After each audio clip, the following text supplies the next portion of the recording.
Hello, and welcome to my final project presentation for remote sensing. For my final project, I decided to model the progression of spring in North Georgia.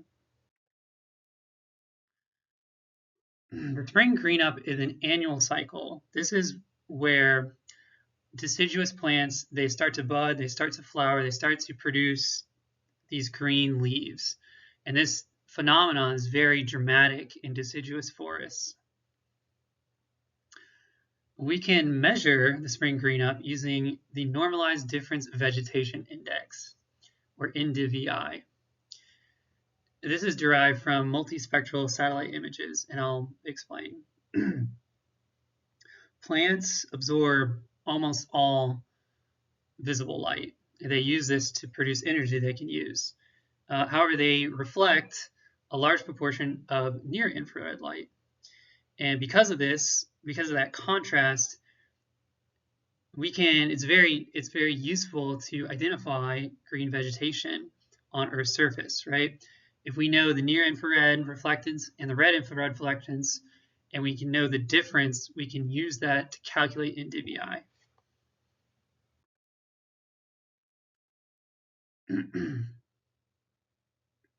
And as you would expect, NDVI, as spring progresses, these NDVI values are going to get larger and larger. And my objective is to model the spring greenup using a linear regression analysis. So in this analysis, NDVI is going to be my dependent variable. This is what I want to model, what I want to predict.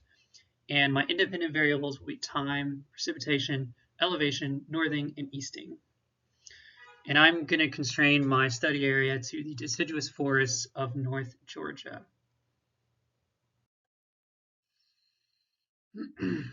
So to perform linear regression, I'll need several dozens of NDVI observations.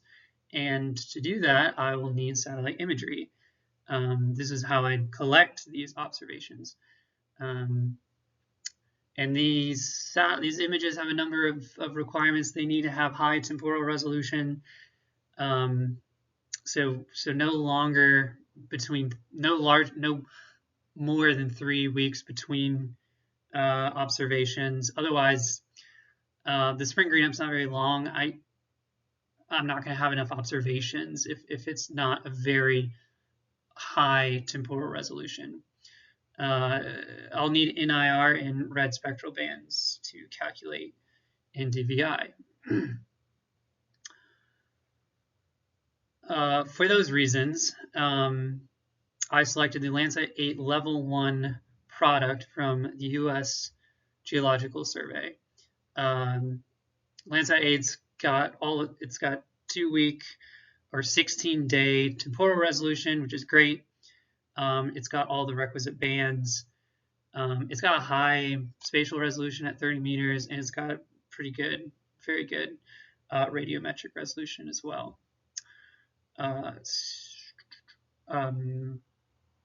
I specifically selected 5 Landsat images from the spring of 2024 for my analysis. However, before I can really do statistical analysis, I need to do a number of pre-processing steps on these images. We need to correct for geometric distortion. There can be a number of reasons why these images could have geometric irregularities. This could be the Earth's curvature, right? Perspective, the relief, right? Relief can throw distortion, and even like small variation in the position and attitude of satellites. Luckily, the USGS Landsat 8 Level 1 product already corrects these geometric distortions. They're already orthorectified. So I actually performed steps 2 through 5. Those level 1 images are not radiometrically corrected. There are a number of radiometric irregularities, such as those produced by differences in sun elevation, differences in sun angle. Those are cured by top of atmosphere correction. Atmosphere correction is also important. This cures the irregularities produced by the scattering of light. I specifically use the dark object subtraction function. Both of these functions I performed in ENVI image processing software to correct these radiometric irregularities. Subsetting is very important. I clipped all of 5 of my rasters to the bounds, my region in North Georgia.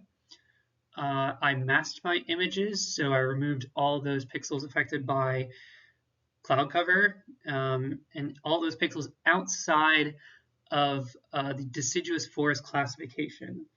I used the National Land Cover Data Sets 2024 classification map to classify all those regions inside of deciduous forests and all those regions outside, and removed all those outside regions, right?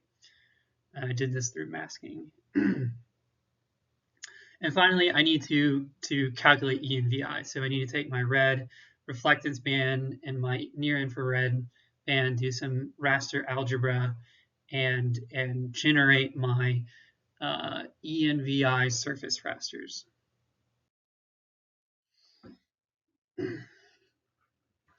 So up until now, I've been talking a lot about INDVI.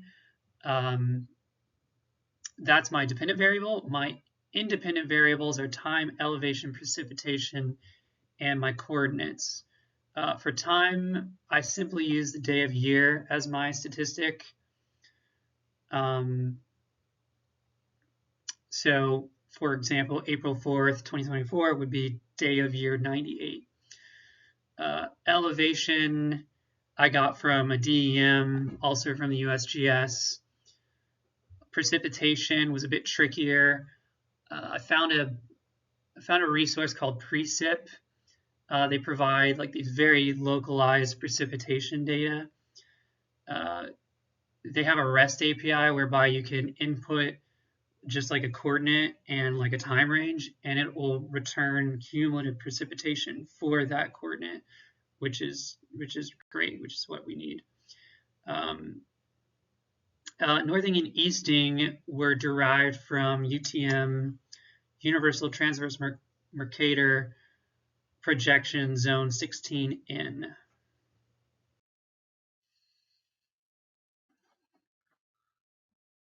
So those are the sources of my variables, my independent dependent variables. But now I need to synthesize this data and package them as samples that I can use to perform an analysis.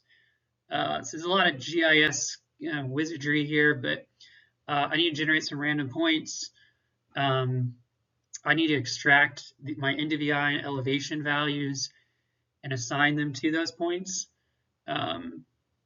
I need precipitation data. So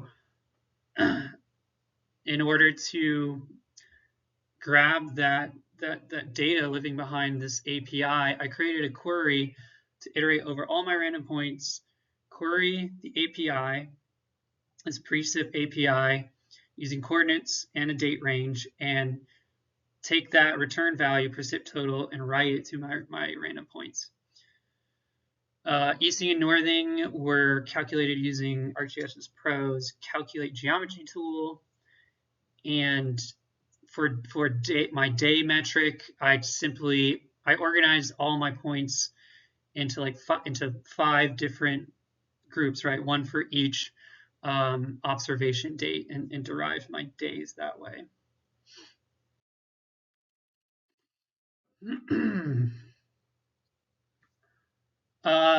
So now I have all my data. I can feed this to my analysis. But first step here is to decide which inputs I want for my regression analysis. Not all of them are going to be necessary. For those reasons, I use PCA and Pearson correlation to determine which variables to use.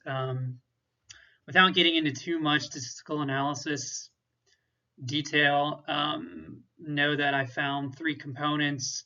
I removed one because it was statistically insignificant, and those components are best represented by day and elevation squared.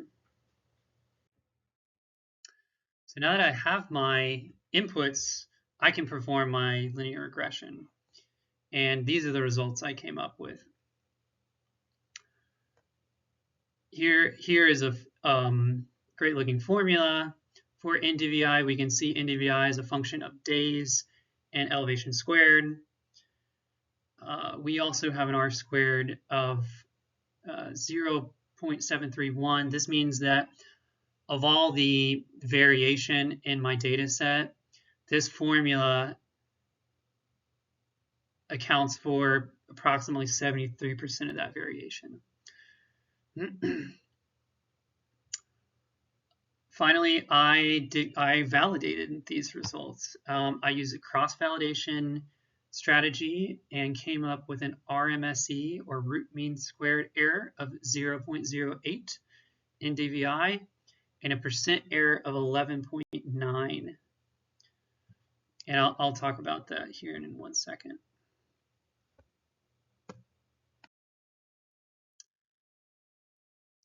So in conclusion, we can see that the spring green up is a function of time and elevation. Now, time is pretty obvious, right? As spring progresses, leaves come out, things get greener, NDVI scores are going to get higher. Elevation was the big find here, and elevation had a negative correlation to NDVI. So as you get higher in elevation, NDVIs decrease. So as you get higher in elevation, you don't see as much green vegetation. You can kind of see that. This is a picture I took up in North Georgia last April, and you can see here in the spring these look like bushes closer to the top here are still brown, but the trees down in the valley are green and lush. This model is useful for simulating the green up cycle, and we can use this to predict general timing of the green up cycle at different elevations, when it begins, when it reaches peak, right? We can make rough estimates, right?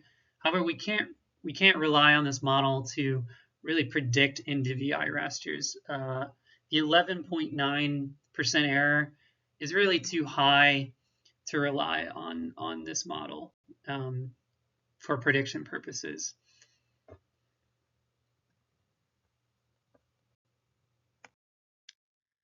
Now here is a NDVI observation surface.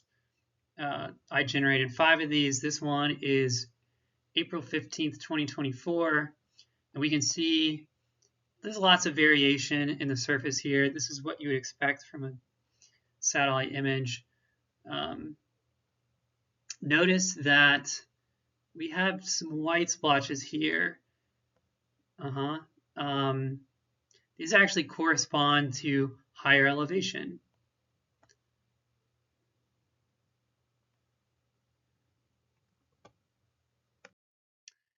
Here is a raster I generated using my new linear regression model.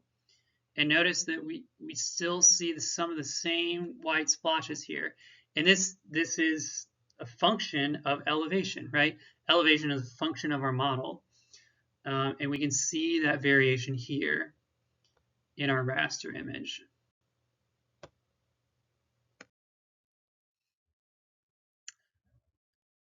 Next steps, I though I was happy with my model, I really wanted to get a smaller percent error.